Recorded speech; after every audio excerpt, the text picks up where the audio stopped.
Ladies and gentlemen, welcome to Hero Movie Podcast, your greatest source of superhero movie discussion in the multiverse. I am your host, Adam Portrais, and I'm joined as always by Sean Keenan.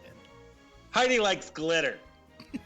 And glitz, glamour in it all. That reminds me of my good friend Bruce Leslie. I'm a prickly pear, but I'm feeling a little too old to Lang Syne this year. Oh, man. It is the end of the year, folks, and that's a special time of year here on H&P. That's when we look back at the year that was. We come up with some silly, stupid awards and give them out to non-existent people. Well, non-existent in the fact that they'll never show up to my apartment to receive their awards. But wouldn't that be awkward if they did? Because they'd have to like sit there and listen to the rest of the awards. You wouldn't let them leave early. Your dog would probably bark at them. Yeah, they're just like, this Diet Coke is flat. Shut up! You just scream at them until they, I can see the text. Would you mind bringing your own microphone? Bring your own microphone and stuff, and please have a prepared speech ready. You may or may not win. Oh, we sent home Nicolas Cage yet again with no award. Adam, why is Chris Evans sitting in your house? We're bros. Just hanging out. I want Peter Hooten on your love seat there in the studio. Oh, I would. Man, if Peter Hooten was here, we'd all have a good time. So this is the year that we go back, we take a look, or the episode rather, that we go back, take a look at everything that we did in the year. We give out some awards. We talk about the year that was, and we can also, if we feel like it, go back and re-review any of the movies that we've seen in the past year and give an updated grade, whether that be better, whether or not that be worse, whatever you like to do. It's a fast and loose show. We just do whatever. We don't care. Fun stuff. That's kind of how it always goes. I think that's not untrue. But you know what does go is people that go down to the iTunes give us a 5-star review, a.k.a. Humdinger. Humdinger. This one is simply entitled Fantastic by One Idea Medic. Sure, One Idea Medic. It's all one word.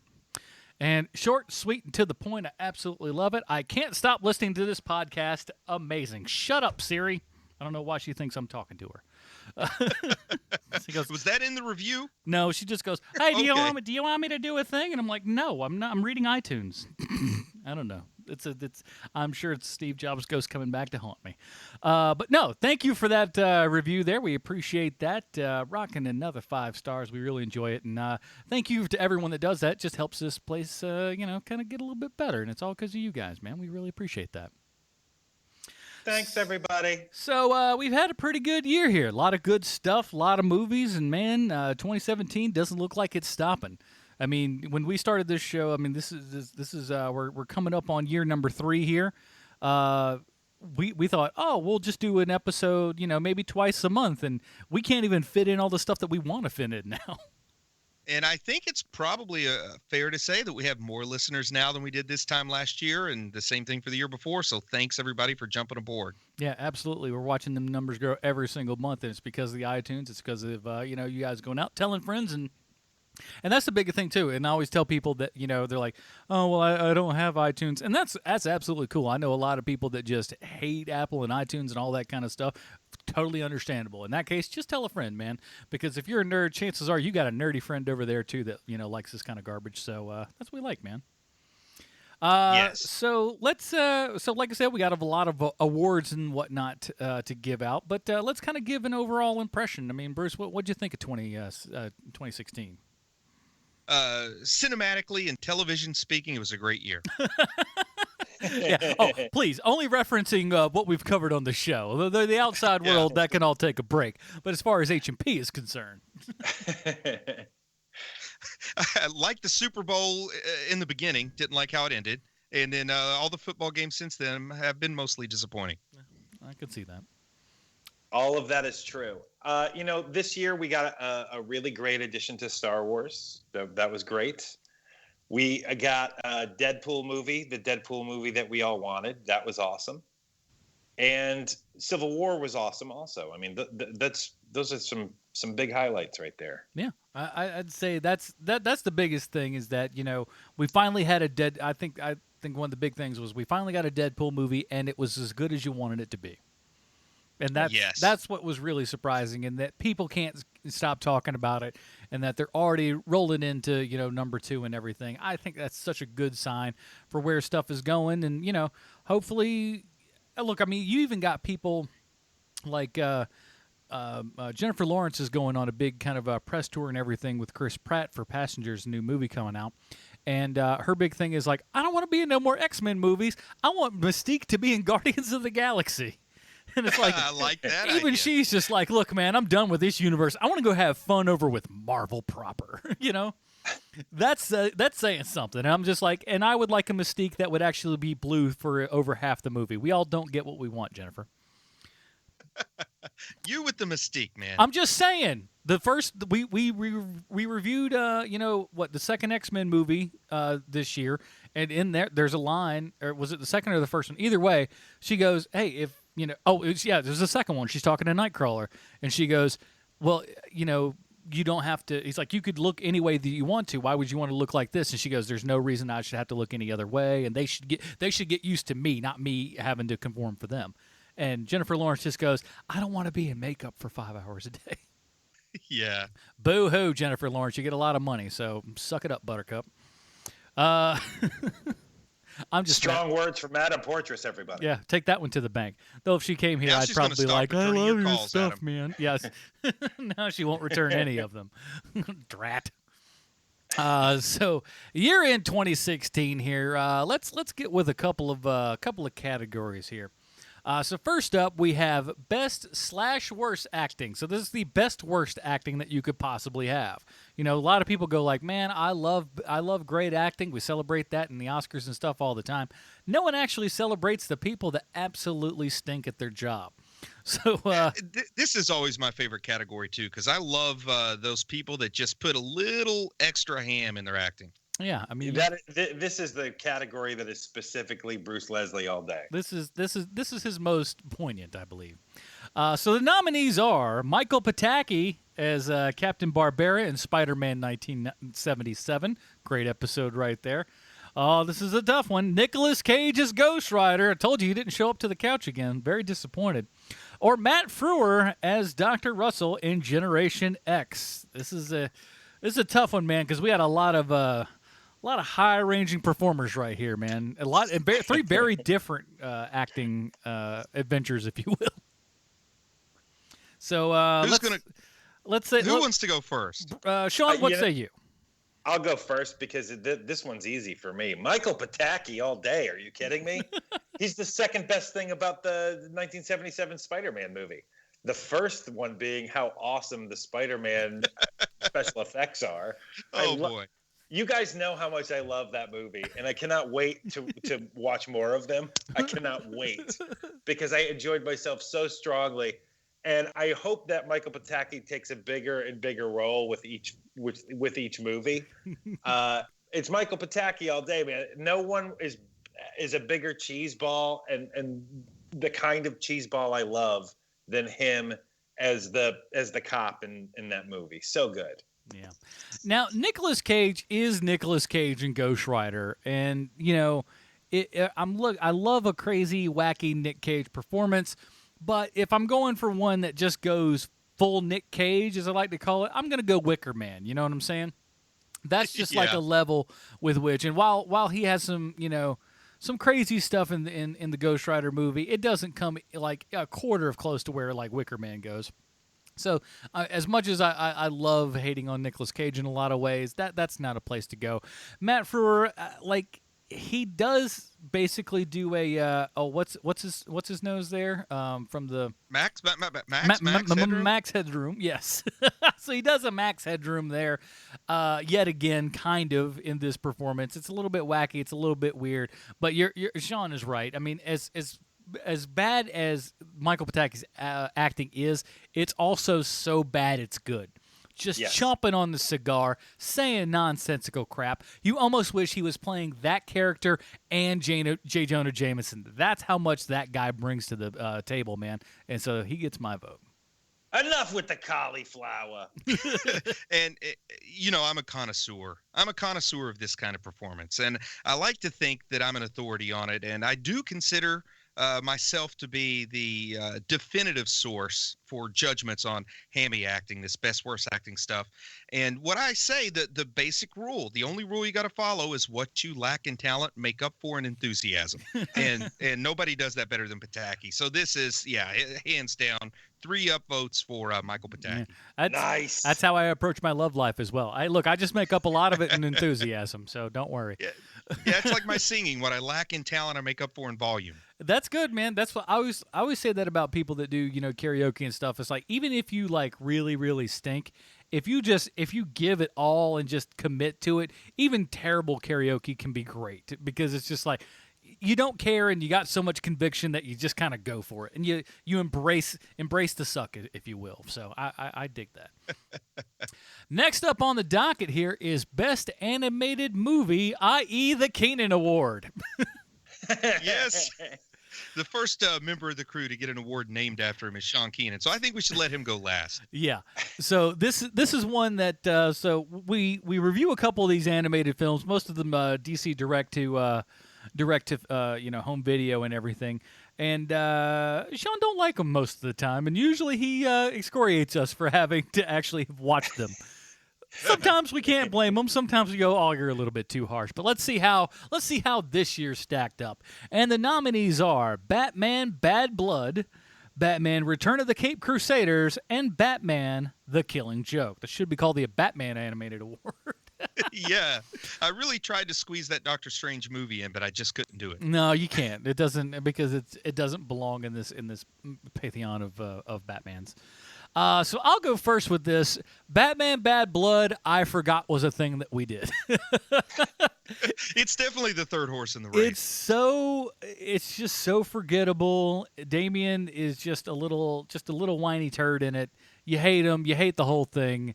It's why DC animated movies, especially the stuff that they're doing, it's very kind of canonical and everything, is starting to get boring. And man, I hope they kind of branch out and do other stuff. That's why the Bruce Timm one was at least kind of more interesting, because they didn't have to slavishly stay over the same thing that they've done movie after movie with all the other stuff. They can kind of branch out and do new and different things.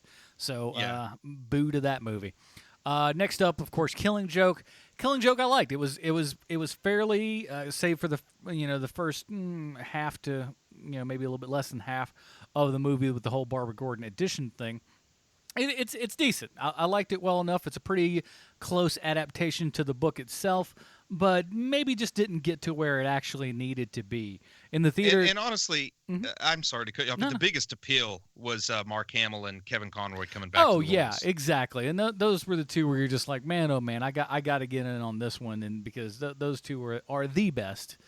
And but while good, it felt like it was lacking a little bit of something. So that's why my vote has to go to Batman: Return of the Caped Crusaders, the animated movie that I was not even close to thinking that I would actually even like.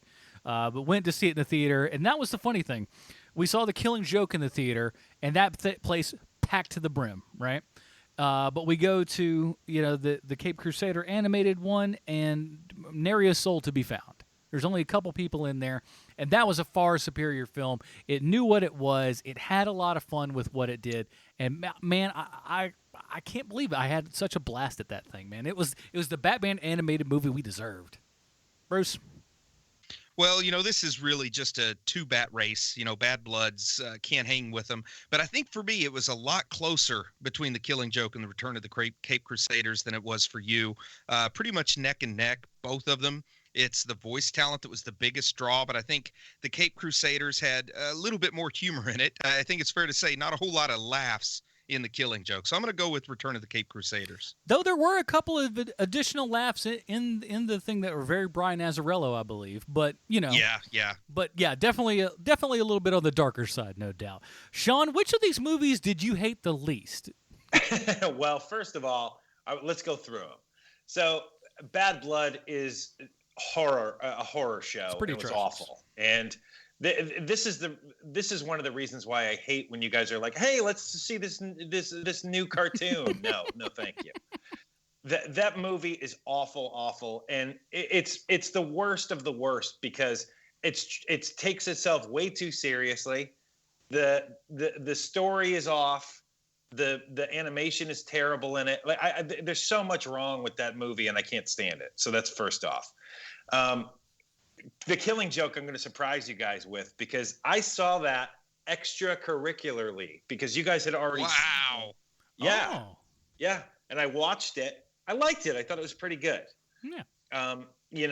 Like you said, Bruce, the voiceover talent's just terrific in that. But by far, not even close, the best thing we saw this year was Return of the Cape Crusaders for cartoons. That thing is amazing. And, over and over again, I think back to watching that. And first of all, that I remember watching it is in of itself a huge win. Because how many animated movies did we watch this year? Something like 4? 4 or 5, something like that. Yeah. And I can only remember specific moments of Return of the Cape Crusaders. That thing is great, and I cannot wait for the next one. And we totally need to review that on this show, and so that gets the win for me. Very good. All right, next up is Best Pilot. Now, these are not pilots, save for one. They don't necessarily, when we say pilots, that doesn't mean they have to come out this year. They could come out other years as well, because we did review 2 pilots that didn't really go nowheres. So up first, we got the nominees here. We have Power Pack, the Canadian Broadcasting Company's best attempt at doing something superhero-wise. Generation X, short-lived '90s kind of offshoot to make the '90s, make the Fox attitude, bring that to the X-Men universe. Fox attitude, I forgot about that. And of course, the pilot for Preacher. It's a funny category because I think it's an easy one. It's a little cliche, but I'm going to say it. One of these things is not like the others. One of these things does not belong. So get out of here, Preacher. You're no darn good to us anymore. Only one of them did you 2 see in the theater. Yeah, that's true. That is true. On the big screen, no doubt. Look, Power Pack was just... Let's reuse some crap from Goosebumps to get onto the screen, and just the most mediocre effects, just the crappiest kid acting you've ever seen. I mean, just the only thing that was missing was like a drunk Canadian dad that tried to beat kids or something. I just felt like that was missing. Generation X was like so forgettable, except for the fact that what was the fast guy? Who was he? No, wait, that was the Justice League one. Now. See, I can't even remember that crap Justice League pilot that we saw like last year versus the Generation X thing. It all sucks. So I don't even remember that well enough to know how bad it is. Terrible. So it's Preacher 110%. We made an entire other podcast on account of it. So I think that ought to tell you. Yeah, I think this category I may have constructed just to kind of plug Preacher Podcast a little bit. Yeah, Preacher Podcast, everyone. Check it out wherever you find podcasts. Sean, what do you think? Well, for me, it's Power Pack. It Oh. was my favorite. You like that my painting. favorite this year. And by the way, I'm sorry to spring this on you guys, but I'm doing a Power Pack podcast every week where we review Power Pack each and every single week. You and Marty Merrick are going to have some fun. Keenan, Power Packing.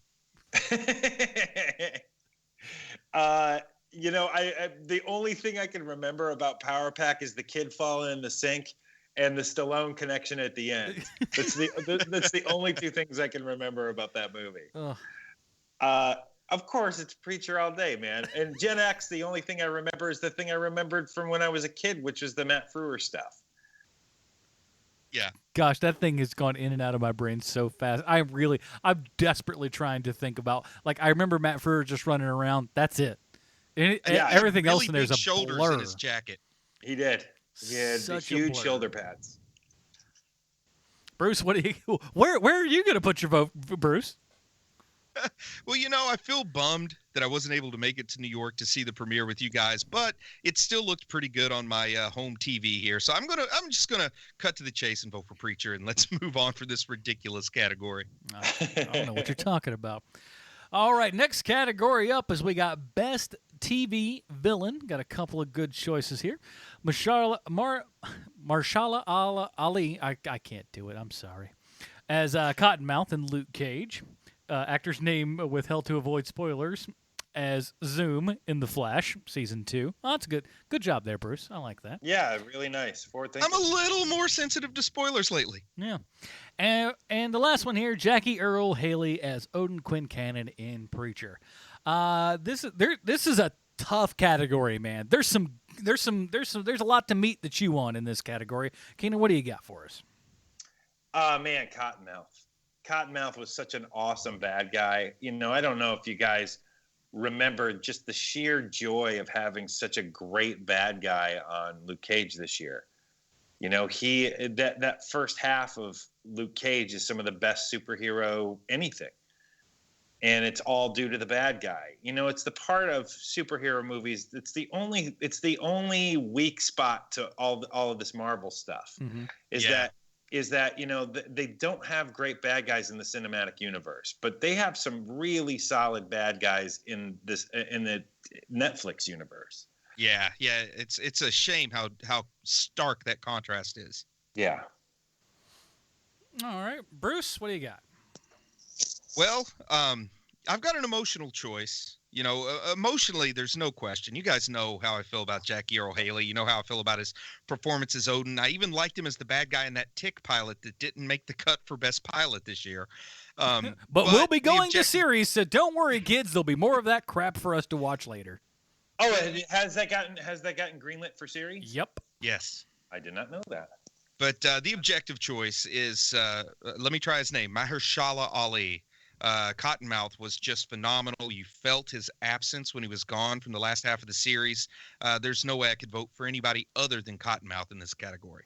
Yeah, from just a character perspective, his acting, the way the arc for that character went and everything, it's almost impossible for you not to go with this guy. Like as meaty as Quincannon got with his kind of evilness and everything, there's just something very understated and Ali goes through all of these ranges of emotion and everything with that. And when what happens to the character happens, it really, impacts that entire series. It really shows you the value of that character. So it's undoubtedly Cottonmouth's going to be our best villain as far as TV goes. So right on, man. For the downer. Now for the downer. We got best movie villain. I think this is a pretty interesting category. So first up, we got Mads Mikkelsen as Caecilius in Doctor Strange, Jesse Eisenberg as Lex Luthor in Batman v Superman, and of course Oscar Isaac as Apocalypse in X-Men: Age of Apocalypse. I'll go ahead and start. There's a lot to choose from here, Bruce. What do you got for us, buddy? Well, hey, just be glad I left off Enchantress.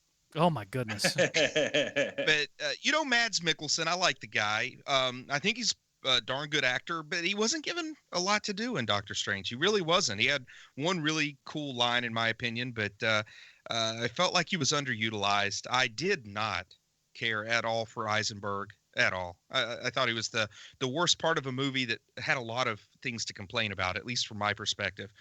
But Oscar Isaac, I think he gets tainted just a little bit by the lukewarm reception that the movie X-Men Apocalypse had. But if you think about his performance, he's a good actor. And I think he did a good job, particularly considering that he was buried under all kinds of prosthetics and CGI. He still seemed menacing to me. So I'm going to vote for, in a category that could be a three-way tie for last, I'm going to vote for Oscar Isaac. You go ahead, Adam. This like you said, this is a tough one here. I am a big fan. I'm a big fan of Oscar Isaac, big fan of Mads Mikkelsen. I'm an on and off with Jesse Eisenberg, depending upon what the movie is, depending upon what the performance is. So I'll actually start with him. I bought Batman as much as I give that movie crap. I bought it on not even Blu-ray, 4K Blu-ray, and I don't even have a 4K TV or a 4K Blu-ray player yet. But I kind of future-proofed myself, so I bought it with the whole the big giant cut and everything. And I just I started to rewatch it a couple weeks ago, and I still haven't made it all the way through, man. And a lot of that is due to Jesse Eisenberg's performance. It's just. It's pretty cringeworthy, man. And for a guy who, I like a lot of the stuff that he's in. I mean, I thought he was amazing, like Social Network, Adventureland, things of that nature. So, so the kid can act. It's just that was not the role, man. And I just of all of them, it's the most disappointing. I think Bruce has a very good point with Oscar Isaac doing as well as he can, with as much garbage as he has to deal with. It's one of those things where it's like, it's not your fault, but at the same time, I can't give it to him. So I got to go Mads Mikkelsen as Caecilius in Doctor Strange, just because like he had more of a presence, he did more stuff, and he wasn't just kind of hovering there saying a couple of fancy words. It worked better for me. Sean, what do you got? Well, there's two people off of this list, and I'm sorry for going off script here, but I got to. I think that Ben Mendelsohn is the best bad guy we've seen this year. A little credit, behind the scenes, I made the list before I saw Rogue One. That's true. Right. That is very true. That's a good point. We're gonna mend this right now. Ben Mendelsohn can get on that list. And I'm going Ben Mendelsohn is the best bad guy this year. I changed my vote. Yeah, I changed my vote too. I want that what's her name? Cara Devine as Enchantress. She gets my vote. That's not a surprise coming out of you. No, Mendelsohn, you made a good point. We had some time constraints, so I had to make the list. I typically don't give the Star Wars movies the love they deserve because they're a little less comic booky, but you're right, Mendelsohn. Yeah. All right. Yeah, and the other bad guy, even though I'm betraying what I said earlier, because I really like this character in the movie, is Daniel Bruhl, who played Baron Zemo. That character. Oh, yeah. I love Zemo in Civil War. I think that's a really great bad guy, and he's not even that bad a guy. But he's got like trying to get. Yeah. He's got the right kind of motives and everything, and does what kind of a bad guy would do without like twirling his mustache. And I could have been clever and put Robert Downey Jr. on here, but I didn't. Well, and it's the first Marvel movie I can think of where they're not trying to take over the world. Yeah. It's pretty crafty and pretty cool. But even with all that being said, I'm going with Ben Mendelsohn, man. You know how much I loved him in Rogue One. Yeah, not too shabby there. All right, so let's go on to Best Female Hero. This is for TV series, and the nominees are Haley Atwell as Peggy Carter in Agent Carter Season 2, Ruth Negga as Tulip in Preacher, and Rosario Dawson as Claire Temple in Luke Cage. This is a tough one. This is, like, as we make fun of some of the other ones, man, this one is, honest to goodness, one of the tougher decisions in here because you got three very different performances, but three very good performances at the same time. I'm going to have to go last because I need to know what you guys think before I can even make up my mind. Gosh, it's so flippin' tough. But I'm going to go Ruth Negga as Tulip in Preacher, man, because this is a character who could have stunk. If you'd have cast the wrong person for this, it could have been absolutely awful. I'm gonna give a little bit of credit to the writers and stuff as well because they made Tulip here better than she is in the comics, even I would say. And agreed. But she comes in and makes this character all her own. And nobody at the past episode 1, nobody was going, but isn't Tulip white? They didn't give a crap because she was just nailing it, dude. She was nailing it. And as much as I like the other gals as well, I got to go Ruth on this one, man. She gets the point. Sean? Yeah, I agree with everything you said, and and also good on the casting director of Preacher because Ruth Negga hadn't done anything previously where you go, oh no, she'd be perfect for this role. That's some spot on casting by that casting director. However, I have got to go with Haley Atwell. I love Agent Carter. I love that character so much. The Marvel universe is missing a little something now that she's no longer in it. Agreed. Hopefully she comes back for some flashback stuff, or if they ever roll out that Fantastic Four movie we want from Marvel, like maybe she's there. Whatever it is, I think that character specifically adds so much depth to a universe that's already got a lot of depth to it, and I just love the actress. I think Haley Atwell is so great in that role. Yeah, like I said, this Oh, is boy. this is a tough one, man. What do you You got for guys the? are no help. You guys are no help. I was hoping there was a little consensus and my vote wouldn't matter. Okay, so let's talk about Haley Atwell. Mhm. She's absolutely wonderful, man. She is a wonderful actress. She's a beautiful person. Super, super cool the time I got to meet her. Wrote a nice little note to my daughter. So there's that emotional side of things. But when it comes to the roles, I probably enjoyed the other two series more. So I'm leaning towards trying to decide between Ruth Negga as Tulip, Rosario Dawson as Claire Temple.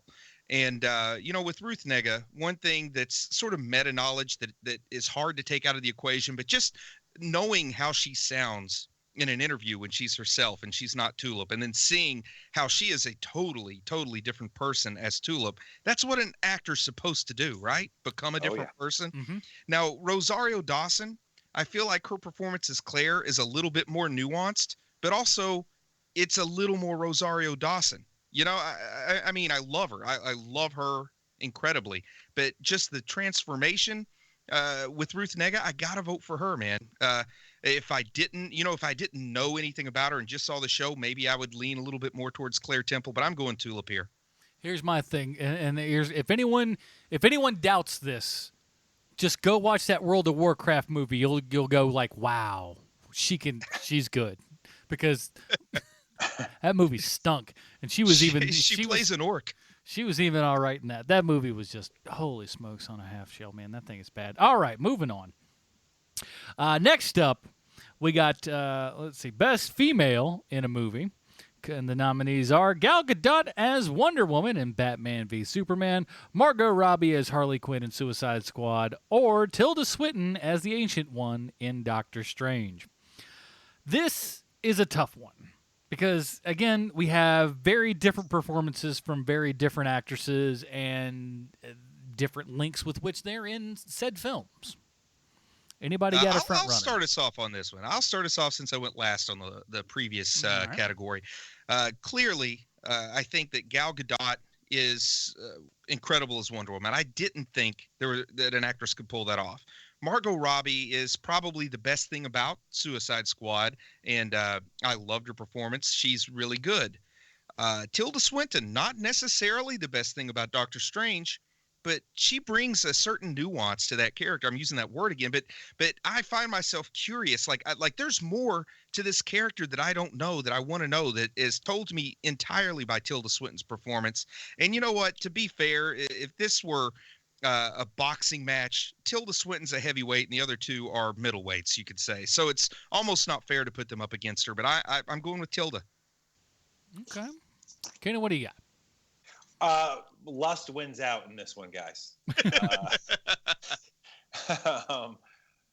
Margot Robbie, this is the character, look at the character. She's a crazy person with a baseball bat. Mm-hmm. And yet she is by far the best thing about a movie that's okay. She moves on to her own, to her own movies now. Mm-hmm. And it's because of Margot Robbie. And because of her, Suicide Squad is my daughter's favorite movie. She really, really liked that performance. I think that your daughter likes her for different reasons than I do in that movie. I'm open-minded. I'll deal with it either way. There is something I to steal from Ben Kenobi. That's a feeling I have not felt in a long time for an actress.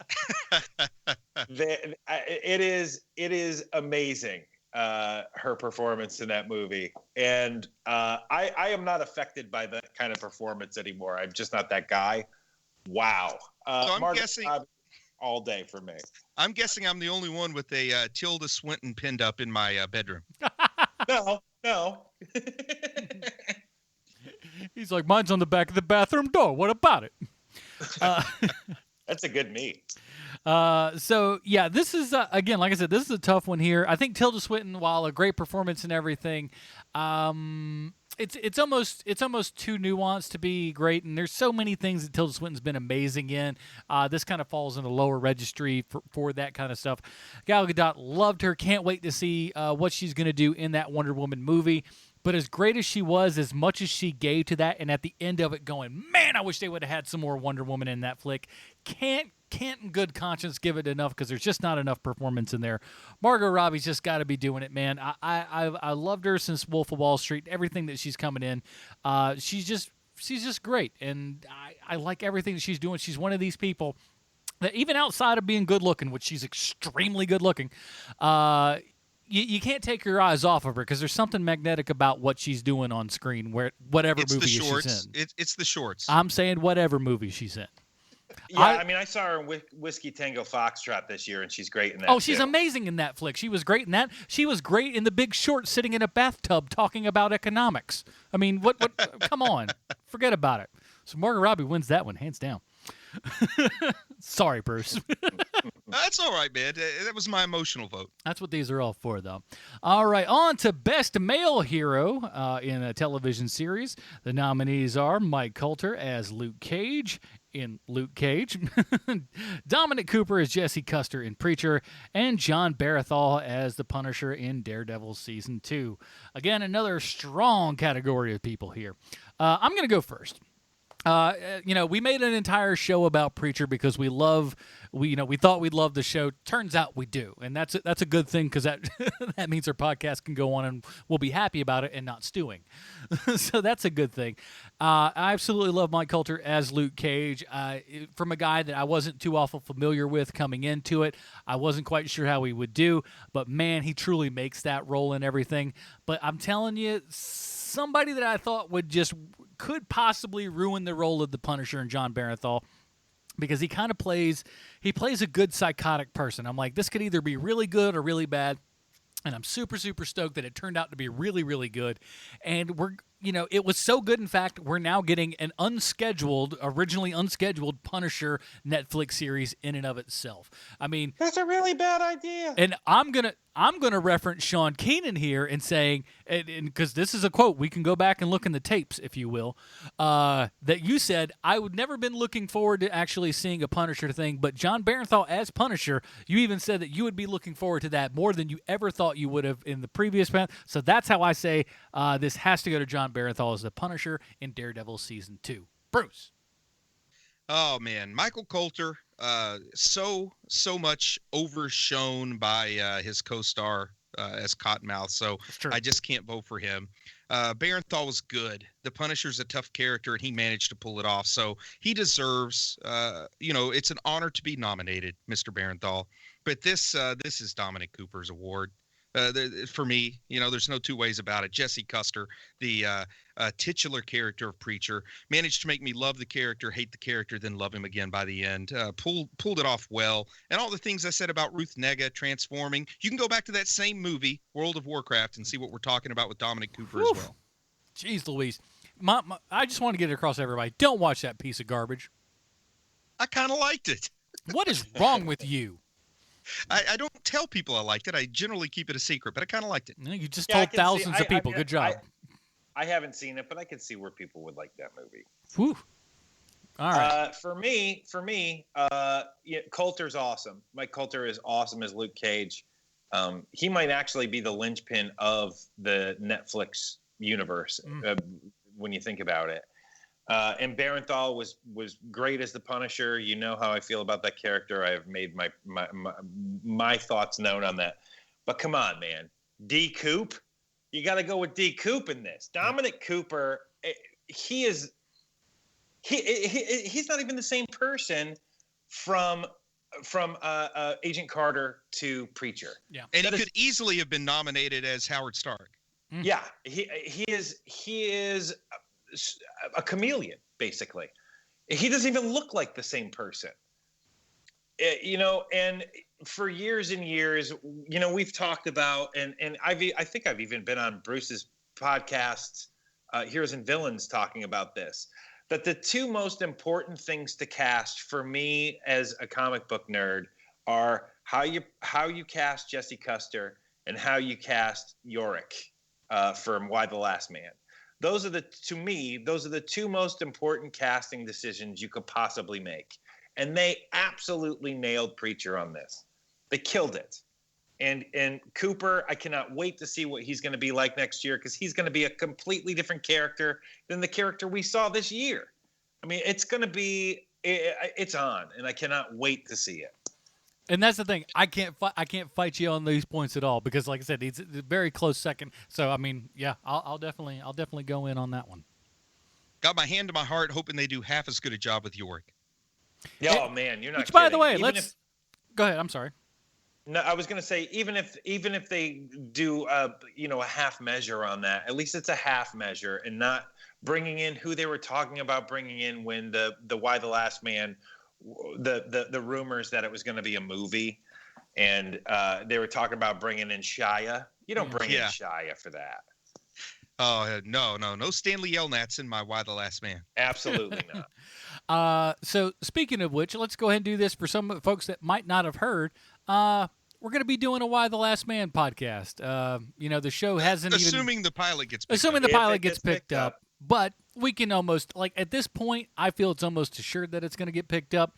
But they've ordered one, so if and when that becomes a thing, man, we got another podcast on our hands here, kids. So stay tuned. If we could get your audio completely segmented from the rest of this podcast, where you said, "Well, we come on," it's almost a definite that it's going to get picked up. So yeah. So if it doesn't, we can always press that button.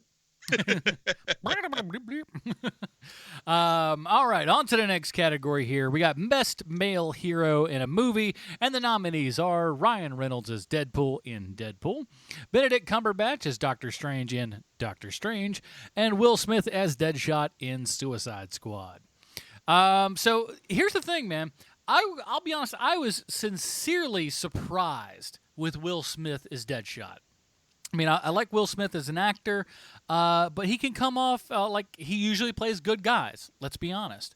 And to have him play, a really bad dude and everything and be able to go through, he does it still with enough of a, kind of a wink that, it makes you feel good, so you don't think he's a complete scumbag, but he still is, kind of bad enough to do what he does. And it's very, very commendable.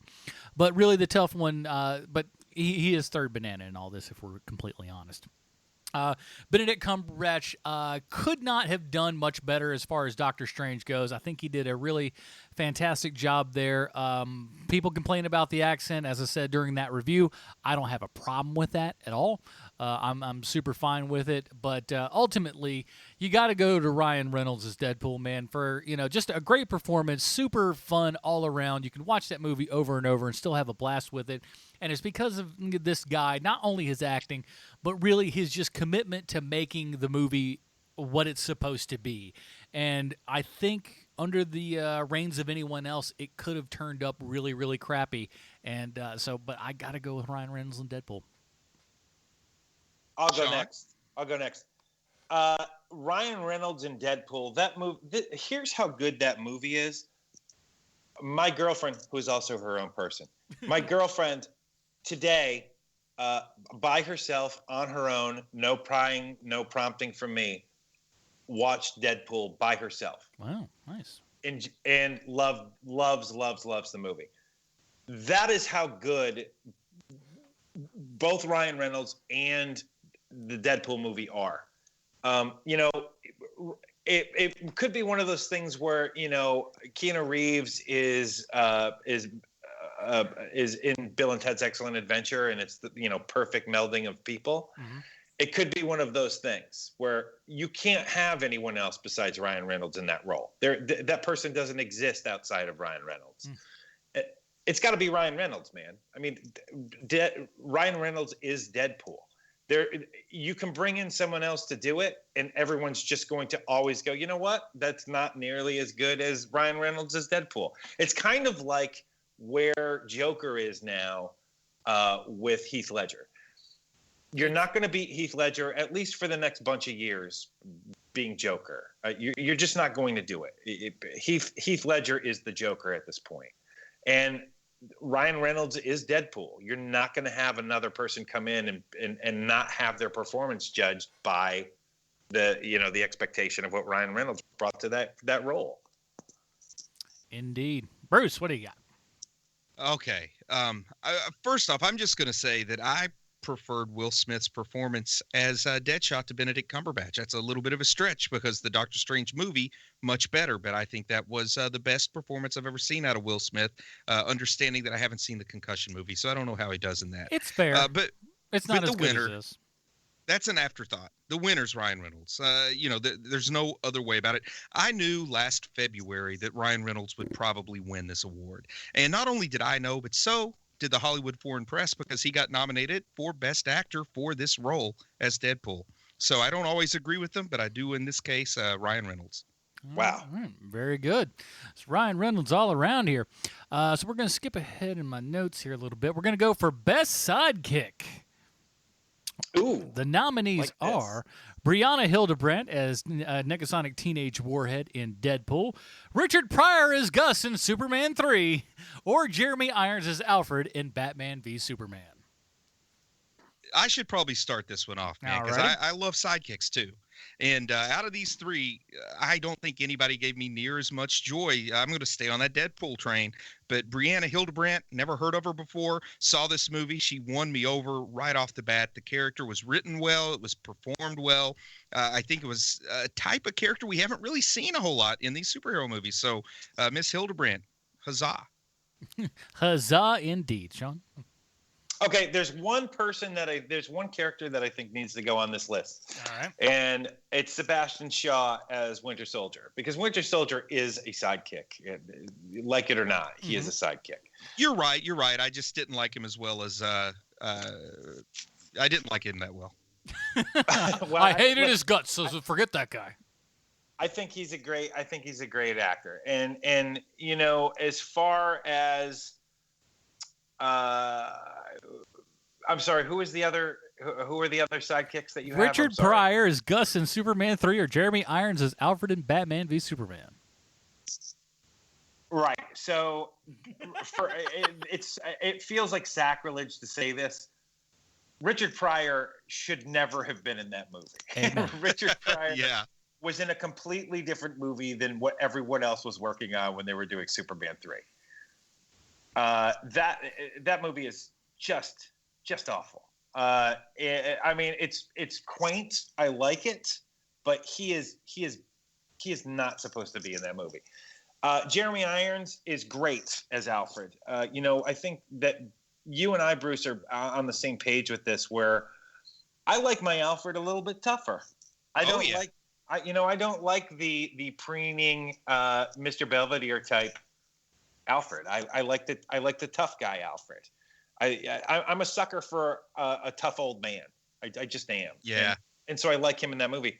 But you got to go Negasonic Teenage Warhead, man. I mean, she is so great in that movie. She has like 15 lines and it doesn't matter. She's just so good in it. Yeah, absolutely. So I mean, that's Negasonic all around, man. Because you're right. From a character that sits there and rolls her eyes half the time, and that's an amazing performance. That's good stuff, man. When you remember that character, and something that could, again, when I saw her like initially for the whole thing, I'm like, oh, what is this going to be? And man, oh man, you just threw my expectations right out the window and kind of knocked it out of the park with it. So, right on. How quickly she could switch from tough to vulnerable in that movie just amazed me. Very good. All right, so next up is going to be Best Series. We have Luke Cage, Daredevil Season 2, and The Flash. We want to put any other nominees in here before we get to the voting? Sorry that I keep doing that. No, those are the best ones. No, okay. All right. You did have a week to add to it, Sean. I'm sorry, man. That commercial ate my lunch. There's nothing I could do about it. He do what he do. Give him a break. So, yeah, man, this is tough. This is really tough because you have three very strong entries here, three very different shows as well. Let's hear from Sean first. I can't think, man. This is tough. Luke Cage. It's Luke Cage. That's the only correct answer here. The Flash Season 2 is very good. It ain't Luke Cage. It's not even close to Luke Cage. And Daredevil Season 2 is also very good. It ain't Luke Cage. Luke Cage is by far not even close to the best thing that happened this year series-wide. Well, I'll come in second here and say Luke Cage for the music alone, Luke Cage. I mean, that's where I was leaning anyways, and thinking back on what I actually reviewed, I think I actually gave the highest review on Luke Cage, so it'd be almost silly for me not to do it. And like I said, again, I like the other two a whole bunch as well. And, I even got the Luke Cage soundtrack on vinyl, for crying out loud. So I really did enjoy it. So, yeah, I mean, Luke Cage has got to be it. On vinyl? Yeah. Oh, that's cool. And they're also putting out the soundtrack as well for Daredevil and Jessica Jones as well. Hey, if they want me to buy it, they need to put it out on 8-track. They sound really good, 180 gram quality. It's good stuff. So I'll just fire up your El Camino and throw that sucker in there. You got it, baby. Hey, if it worked for Kiss, Detroit Rock City, it can work for anything. All right. Now on to best movie new release. We got Deadpool. Do we want to do our eye candies or the movie? I like those. I like those being afterwards because they're a different, more interesting thing. These are kind of the ones that people expected. Okay, sorry. Best movie new releases, we got Deadpool, we got Captain America Civil War, we got Rogue One. They're not on the list because, Bruce probably thought they were crap, but I'm going to throw them in there because they were there. Also going to throw in Batman v Superman and Suicide Squad. Anything else that we had that might... X-Men Apocalypse. See, we got so much man, I can't believe we thought... I think the Ninja Turtles sequel might have been this year. Yeah, that was in there. It was this year. Mm-hmm. All right, but I'm sure that there's probably the best one in there. And Rogue One, of course. I don't know if I said that or not. And Doctor Strange I could have thrown on there easily. Strange, yeah. See, there's so many to choose from. I think that's why we kind of limit it down in some cases, of course. Best release of the year. What do we got, guys? I'll go first. Okay. To me, it's neck and neck between Captain America: Civil War and Star Wars. I love Deadpool. I love that movie, but that is a good movie, but it's not Civil War and it's not Star Wars. Civil War had a lot to do this year, and it did it. It did everything we wanted, and it gave us more than we wanted, and it's why Marvel is Marvel and everyone else sucks. I mean, they're not only did they give us a very good Civil War between heroes, they also gave us Spider-Man. And because of his appearance in this, we're all looking forward to the Spider-Man movie next year. Like that, it's because of Civil War. And then you got to look at Rogue One, and Rogue One had expectations also, and I love that movie too. But I think overall, Captain America: Civil War is the best movie we reviewed this year. I love that movie so much. Well, I'll go next because I like for Adam to go last on this one. All right. But I'm sure both of you guys really do a good job of keeping track on how I've voted in previous years. But just to remind you, for the listener's sake, I know you guys already know, but last year, my favorite movie was Kingsman. The year before, my favorite movie was Guardians of the Galaxy. So do you guys maybe get an idea of kind of what I'm a sucker for here? Yeah. So I'm voting Deadpool. I can't help it, man. It's if I were going to sit down and watch any of these three movies right now, I would probably sit down and watch Deadpool. I mean, it's a great answer. I mean, it's a great movie. Who's going to fault you for that? It's great. No doubt. Leaves it up to me. I gotta, like I said, I'm a big fan of most of these movies and everything, but I gotta give it to Civil War, man, because this is a movie that could have flopped and just done everything wrong. I think Rogue One, while a great movie and everything, it's almost like, in an odd way, it feels like you almost have to try to kind of screw that up. There's so many of the pieces that are in place right now, and the fact that Lucas's hands are off of everything, and it's actually being given to, because from JJ on, every Star Wars movie is going to be made by someone who grew up loving Star Wars, and that's a huge, huge thing. And so I think it's almost, like I said, you almost have to try to screw that thing up. But, man, the balancing act and everything that had to be done with Civil War, how they have so much to chew on and get through all of it. And like you said, they finally brought in Spider-Man into this universe again. And I mean, with that, like, Giant Man coming into play, like, just watching some of this stuff, man, will just put such a smile on your face. Now, you're not laughing your tail off like you do in Deadpool, but man, oh man, it is seeing what we love in comics and stuff come to life, and that's why Civil War is gonna get it for me. The hardest I've laughed this year in a superhero movie is between Deadpool and Civil War, though. That moment where Spider-Man says, "Hey, you guys remember that really old movie, The Empire Strikes Back?" So good. That was pretty funny. Line. I mean, there's things like that. Then there's like the, "Hey, could you move your seat up?" No. No. So good. All right. Now we get into the special categories. These are all the other ones. You can hear those on other podcasts. Those are super and fine and all that kind of good stuff. We've got other things. Now these are the special ones. This category is retro eye candy male. So any of the older flicks that we've seen that got a little bit of eye candy in it for the ladies or men, who whatever. Who got the eyebrows going up, going hello. And the nominees are Eric Kramer as Thor in The Return of the Incredible Hulk, Reb Brown as Captain America in Captain America 1979, or Nick Hammond in Spider-Man from 1977. I'll start with this one and just go, let's throw Nick Hammond off the bridge while he's on fire. That was for Sean. Because he does not belong in this category at all. If you want How dare you? How dare you, Adam Portrais? Listen. Yes, he does. Yes, he does belong. Because you know who I want to see with his shirt off all the time and who is very often with his shirt off is Reb Brown as Captain America. This guy was hired for his looks and not for his acting ability, but for the fact alone that man was some eye candy. So, he couldn't act his way out of a wet paper sack, but by God, he looked good with his shirt off. Go for you, Reb Brown. Bruce, what do you got? Well, Eric Kramer, I'm sure he's a fine-looking guy. It's just really hard to look handsome next to that guy that played Donald Blake. You're standing next to him, it drags you down full 2-star ratings, And Nick Hammond, he had to wear some tight clothes. He showed off what he had going for him. But at the end of the day, Reb Brown, guy's on a beach drawing pictures outside of his weirdly creepy van. You gotta love the handsomeness that it takes to pull that off. I need to make a phone call. Hold on. Let me just pull over to this surf shop that I'm sure that has a waiting notice for me. Yeah, I'm just going to pull off at this random place to use the phone. Hey, they just happen to have a package for me. What do you know? Bunch of crap. Sean? Nick Hammond. It's Nick Hammond. Nick Hammond is amazing. You guys are just jealous because he's so handsome. Nick Hammond is the winner of this category for Shanzi. Nick Hammond's like handsome, like a loaf of bread is gorgeous. You're just like, well, I mean, I guess it's a loaf of bread. What can you say about it?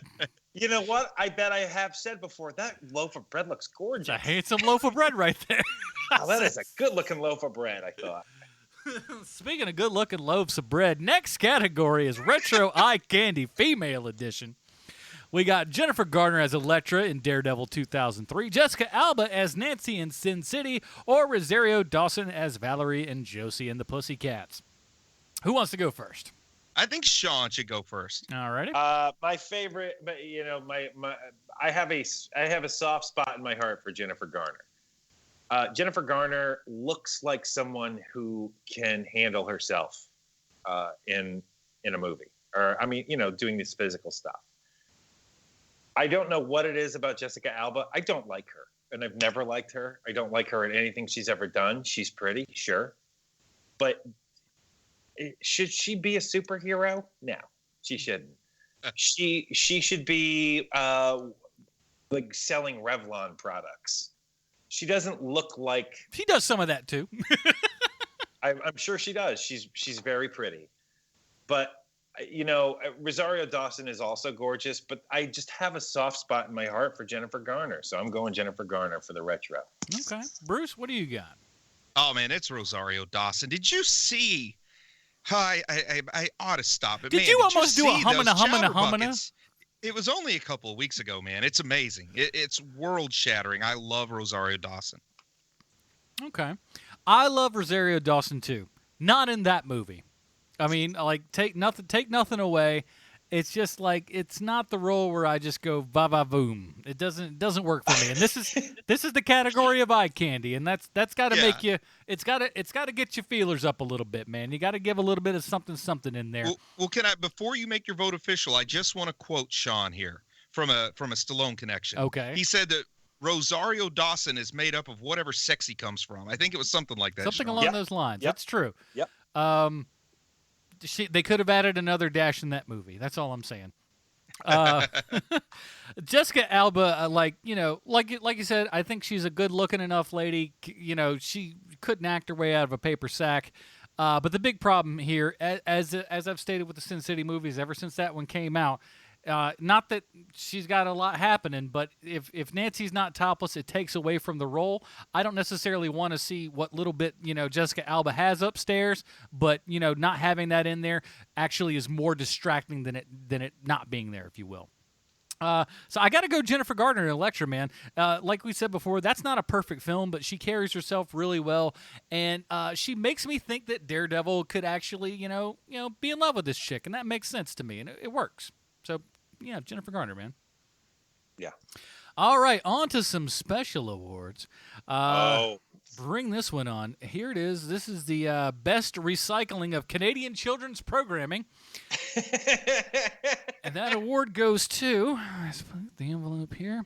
That one goes to Power Pack. Congratulations, Power Pack. You took some old Canadian broadcasting crap, recycled it a little bit, add some god-awful special effects, and made something that you called a superhero pilot. How dare you, sir? How dare you? Any other comments? I think it was a good choice. Yeah, I would say that Generation X feels like it's from Canada also. True. But nothing beats Power Pack. That kid falling down the sink. Come on. That's the greatest thing ever. That thing was made for $5, $5 Canadian. So about $4.25. So not, it ain't A couple great. toonies and a loony went into that. Got that Man, right. so good. So good. That movie was movie. That was Quote, a half unquote. hour long. Yeah, 22 minutes with We time didn't for get to see commercials. the director's cut. And think of how much we had to say about that thing. So There's a good. full hour, like we recorded for twice the length of that garbage. So good. Best use of Norman Reedus in a comic book property other than The Walking Dead. Frankly, I would say that there's nothing that qualifies in this, but we did review which was it? Blade 2. Blade 2. I was almost thinking it was the first one, but no, Blade 2. Which He plays Scud. he does, doesn't he? Yep, he's good. And he plays, get this, a greasy white trash dude. Who'd have thought Norman Reedus would play a greasy white trash dude who's kind of a BA and just does what he wants? You want to hear my thoughts on it, and I know the name's slightly different, but when I see Norman Reedus in Blade 2, I imagine that that's who Scut Farkas from A Christmas Story grew up to be. That's pretty great. That's not That's bad. pretty great. I like. It's funny because Norman Reedus has basically taken over from the Juliette Lewis role, where you need a like a white trash scummy scumbag, hire Juliette Lewis. Mm-hmm. He's the male version of that. There's no doubt. Yeah. And with his boyish good looks, could be the lady too. Who knows? Yeah. Last category here before we get into some other fine stuff. Best actress whose role may be used to build a tenuous argument that Josie and the Pussycats exist in the Marvel Netflix universe, making it perfectly reasonable to have a Punisher meet Archie on screen award. Goes to Bruce. I believe you have the envelope on this Yeah, one? because that comic book where Archie met the Punisher needs to be a movie, and this is the way we get John Barenthal on with whoever they've cast over at the CW to do it. You got to step on this. We find out that as a kid, Claire Temple was in an all-girl punk band. She went by the name Valerie Rosario Dawson. And here's the thing, man. Then you go through. Archie also met the Predator at some point. We got to make that happen. And Kiss, and the Ramones. And let's leave Kiss out of this. And Sharknado. Tara Reid comes into play. Well, it all comes full circle. Time to commit suicide. That's your answer for everything. That's true. All right. So now we get to the time of the year that's the most important, where we can look back amongst these 51 weeks and say, is there anything that we want to re-rate? So we have our regular Robin rating system, as all of you good listeners know. And, sometimes things can happen. Movies can grow on you, or they can kind of die away a little bit, and you're like, what the heck was I thinking? Does anyone have anything that they want to put on the table right now to re-review for this year of 2016? Well, I'll say, having 7 days to think about it and going back and seeing the movie a couple more times, maybe I should re-rate Rogue One, but I'm not going to do that. I think what I'm just going to say is I probably rated something too high somewhere along the way. I tend to do that. So feel free, dear listener, to pick out which rating you disagreed with and re-rate it for yourself, and I'll stick to it. What a cop-out if there was ever one. I can't even remember what I rated the movies we did 2 weeks ago, so I'm hurting right now. Yeah, that's fair enough. Keenan, any recollections? The only thing that I think I want to re-rate is the Turtles sequel, because I think that I gave it the lowest score you can possibly give it. What's his nose? Chris O'Donnell. Yeah, Chris O'Donnell as Jason Todd. Yeah, more or less something. Yeah, if our listeners, if the HMPers can please come up with a rating lower than that. That is what I would give. That is what I would give this movie. That movie is the worst. That movie is so unbelievably bad. I would rather watch Batman Bad Blood or Justice League versus the Teen Titans 1,000 times before I ever see that movie again ever. Now I know you're a sick man. That might be the worst movie I've ever seen. Go ahead. How about Kevin Costner's Robin Hood? Not bad, but it's got to relate to the Robins, like the actual Batman Robins. So that is, if all you HMPers can put your HMP-ness together. How dare you? Huh? I actually have refrained from that joke before, Sean. I can't believe, and I love the low-hanging fruit. Of all, I know you do. Boy, he does, doesn't he? I know you do, but if you HMPers can put it together and come up with a rating lower than Chris O'Donnell as Jason Todd, please let us know. That's what I would give it. HerMoviePodcast@gmail.com. Please. That's a challenge I think cannot be answered. I look forward to seeing people try. Oh my gosh. I don't know. Honestly, I kind of went back and thought about some stuff, and I think I'm pretty good with this year. I thought because last year I went and re-rated the Turtles movie as a little bit better than I had previously thought it was. I think this one was, I think I rated correctly. Wasn't the biggest fan, but didn't hate it. Clearly did not hate it like Sean did. But yeah, it's like I think I'm pretty good. I don't know that I have to. This was a pretty solid year of being pretty dead on with everything. I think. I don't. No regrets, man. We're all perfect this year. Yeah, we are perfect. I think that just kind of goes without saying. Okay, so now that brings us up to 2017. So we got to talk about the most anticipated films of 2017, and we got a boatload. I started out with this. I started out the show talking about how we were like, let's go twice a month because we're going to run out of stuff super quick. And 2017 shows us, oh no, you're not. So we have Lego Batman, Logan, Ghost in the Shell, Guardians of the Galaxy Volume 2, Wonder Woman, Spider-Man Homecoming, Kingsman: The Golden Circle, Thor Ragnarok, Justice League, or Star Wars Episode 8. This is a tough one. A lot of big stuff here. A lot of kind of sequels. A lot of big newbies to the area and everything. So tough to say. I think I know where you're going, Adam. I think a lot of people might know where you go. So you want to just spill the beans? Oh, I don't think I don't know that. Well, who knows? Let's see. I know what I think. I definitely know what I think, but what I think might be wrong. I want to hear it. You think wrong. Honestly, I'm looking forward to a lot of these. I really am. I want to see what what they're going to do with Logan to kind of wrap all that kind of good stuff up. And this was I'd saved it. I hadn't watched it until I went to see Star Wars, but I had not seen the Homecoming teaser, which I really, really enjoyed. And again, it's one of those, shoot, dude, they're doing it. They're doing it, son. And so really excited about that. But overall, it's the oddest thing. And if you would have told me, a year ago that would be the thing that I'm kind of looking forward to the most, I'd have told you were insane. I'm going Lego Batman. I don't know.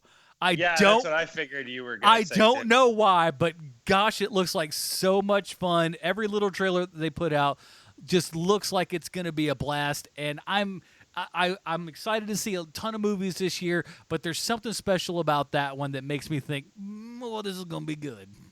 It's going to be an animated movie that Sean will like. Yeah, I think so. Yeah, totally. I love the Lego movie. Yeah. I think that movie is fantastic. And Batman was one of the best parts of that already great movie. If you take them out, it's still a good movie. You add the Batman stuff in there, and they're like, we're going to give you an hour and a half of straight Batman. I'm like, son, done and done. And also, Warner Brothers in DC really needs a win, and I think they're going to get it with Lego Batman. I don't think it's going to get the same kind of negative reviews that the movies they put out this past year did. So I'm anticipating Lego Batman probably equally as eagerly as Adam. Nice. Okay. So is that at the top of your list there then? Oh, yeah. Nice. All right. Sean, what do you have? For me, it's a 3-way tie, but I do have a winner overall. But the 3 things that I'm looking most forward to are Lego Batman, Star Wars Episode 8, because my favorite writer-director of all time is writing and directing Star Wars Episode 8. It's Tyler Perry? Yes, exactly. Tyler Perry does Star Wars Episode 8. Darth Medea. Don't you come in here with all your Jedi stuff. But the thing I'm looking most forward to is Guardians of the Galaxy 2, man. There is something so special about those people together. Watching the trailer for that movie brings me such unbelievable joy. And here's the thing with that movie, because we've learned it from the last time, they're not even showing you 10% of what that movie is. Yeah. They are showing you funny moments. They're not showing you the funniest moments of that movie. And we're going to get a living planet. Yeah. And it feels like they're really, and with 2 trailers out there, it still seems like they're holding back. And that's a good sign. Such a good sign. We haven't seen Stallone. We haven't seen Kurt Russell. And we don't, we barely even know what the full crux of the regular movie in and of itself is. It's almost more of like kind of a feeler trailer, if you will. It's like, hey, you remember the stuff that you liked before? We're going to do that again. But it's obviously going to be different. So, yeah, like I said, that was my number 1 movie of that year. So, I'm looking, and the first movie actually to get all Dick Graysons, the first one on HMP. Oh, yeah. Right. So, it's got that distinction. So, lot to look forward to. But that's numero uno then, yeah. For me, it is. Okay. I cannot wait for Guardians of the Galaxy 2. There's also something that isn't a comic book property, but I can't wait to see it, and it's kind of in the nerd culture a little bit, which is the new Netflix series, a series of unfortunate events. You're looking forward to that. That looks so good. In my house, that was a staple of my girls growing up. They love that book series. The Lemony Snicket stuff. Series. Yes. Yeah. We love the movie. We love the book series. It's so great, and Neil Patrick Harris looks so awesome in that movie. Yeah, I've only seen the picture and stuff, but I like the movie well enough. So yeah, I'm looking forward to it. Jim Carrey's last great role. Yeah, that's. I like Kick-Ass too. Oh right, yeah, he was. Yeah, he is great. He's the best part of that movie. Actually, yeah. Forgot about that. Yeah, he plays a real odd psychopath in that. It's good stuff. Yeah, all right, man. So that is it, guys. That is 2016 in a nutshell, there, man. And a look on to 2017 as well. If you have any questions, comments, anything else like that, hearmoviepodcast@gmail.com. We always like hearing from you guys. We'll, if it's super awesome and everything, we'll read it on the air and whatnot. But thanks for another great year. We really appreciate that. And like I said, we keep growing. month after month, year after year, and it's all because of you guys, man, and just telling your friends and getting out there and doing what you do, and we really appreciate that. We'd really love to say thank you to everyone who's helped us out on Patreon and everything, and it's been awesome that you guys kind of come in, give us a little bit of extra something, and of course, as you know, you get a little bit of something in return from being able to vote on stuff, to be able to get the extra podcast there and everything. And if you're not a part of that, man, even for $1, you can get in on all the good action and stuff, help this show out, and get yourself more awesomeness in return. So patreon.com/HMP. So next week, what did we say we were going to do? Oh, yeah, I think we're going to be doing The Flash for the beginning of 2017. Come into that. Season 3 of how far we've got. First half season. First half of Season 3 for The Flash. So a show that we've all been on board with since the first go-around here. You can go back and listen to those older episodes if you like. But we'll be talking a little bit of Flash come next week. Bruce, where can we find more of your work on the internet this week, sir? You know what? In lieu of checking out my stuff, why doesn't everybody in the new year just go donate $1 to Hands Across America? Is that still a thing? No. Oh, well, bring back Hands Across America in my honor, and I'll be happy. I thought you were going to say just, since that doesn't exist, patreon.com/HMP. What is wrong with you? We're just yeah, that's what I meant. We're just as good as Hands Across America because we're sure. Hands across my family room. That's what the three of us can do. Yeah, we'll get. we'll How big's your family room? Will we make it? It's about 3 people wide. Perfect. That's all we need. We'll bring in a couple of the kids if we need that extra foot or two. So no worries. Sean. First of all, I wanted to wish everybody Merry Christmas and Happy Hanukkah and Happy New Year. And thank you very much, and Happy Kwanzaa. Thank you very much for making us a part of your year this year. There's a lot more people listening to this show than I ever thought there would be. And thank you very much for listening. Absolutely. And also Happy Chinese New Year. You left one out. I thought that happens in February. Yeah, I thought that was February. Never too early to start newing your Chinese year. This is why we can't fire him, people. We think about it from time to time. We're like, how can we fire Bruce? And then he pulls in one of these, and you're just like, God bless him. We can't get rid of him. He's too good. I like that you verbed new. You do what you got to do for the sake of the show. Absolutely. So good. We've got 2 new. We came up with 2 new things this week. That newing your. It's never too early to new your Chinese year. Very good. Very good. Oh man! Shout out to Genghis Khanis. All right, that is it, everybody. For Sean Keenan, Bruce Leslie, I'm Adam Portrais. We'll see you in 2017. Stay super, everybody. Merry Christmas, Marty and Evie.